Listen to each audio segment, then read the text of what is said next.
you tell an interesting story that a Glasgow MP told you he had nominated this fellow Humza Yousaf, the 37-year-old minister, they call them cabinet secretaries over there, for health and social care, the first non-white cabinet minister in the Scottish government. Now, this bloke was born and raised in Glasgow, but his father was born in Pakistan, came to Glasgow in 1962. The mother was born in Kenya. He's got a master's degree in politics from Glasgow University. But David, he's very ambitious and he's a left-winger. What do you make of all of this?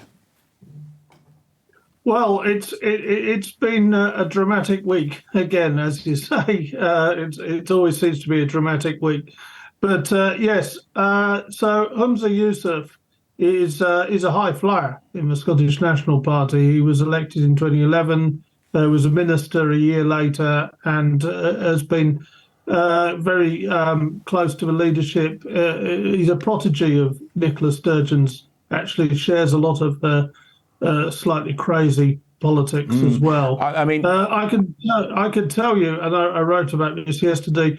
The Scottish Labour Party, in particular, but also the Scottish Conservatives, are praying that this man is made leader of the SNP. Absolutely. They are absolutely on their knees praying that it happens, and I think there's a good chance. Well, he is an absolute Captain Calamity. Yeah, you know, we'll come to him in a minute. Just come to him in a minute. This chap. But firstly, a quick one. Your judgment on Sturgeon, surely divisive.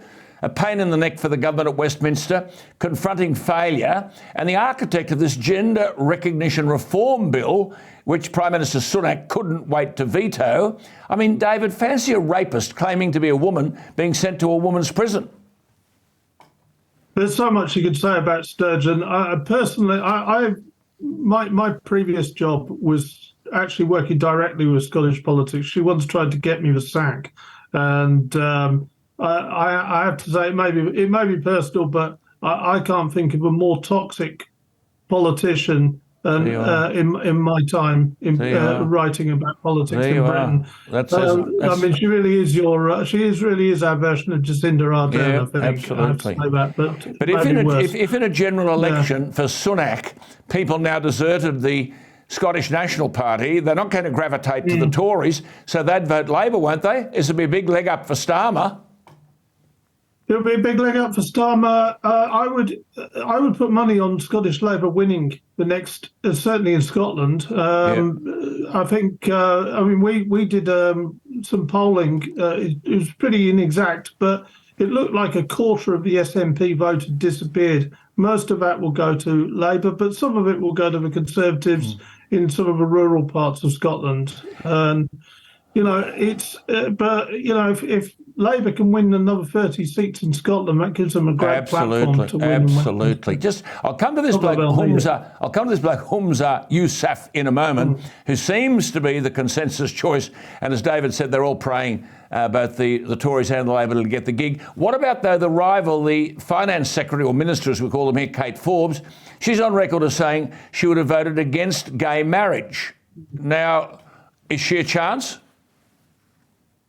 Well, she was the kind of early front runner on the when Sturgeon resigned, and she's certainly the most competent. She's the one that that Labour and the Conservatives are actually most worried about.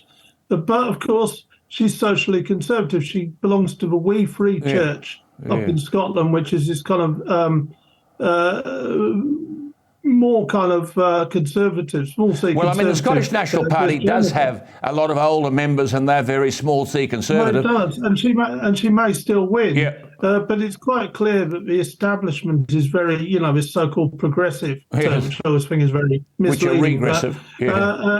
But you know, there's this big backlash about her essentially being a Christian and having a different ethical position.